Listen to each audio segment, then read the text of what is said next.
মোর না হইছে ভাষা মোর না হইছে হোটা চালা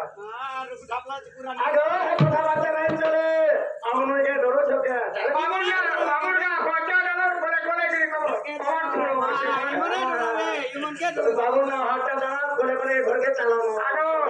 না হোটা চালা বাবুর না হোটা চালা নোরে যাহা বিলে হো রাজু হোক কি জানা হোক যা হো সে মক্সিরম কি কথার আমার মূল্য নেই নলো তাহলে গোটে কথা ভেল পড়তেছে রে মাঝি বাবুকে যদি কি হে মাখবার লাগে কি করে ফুল বন্ধু বন্ধু ছোড়াকে আরো মামুগ ভেল পড়তেছে রে মাঝি বাবুকে নাহি আমার কিছু হলো দিতে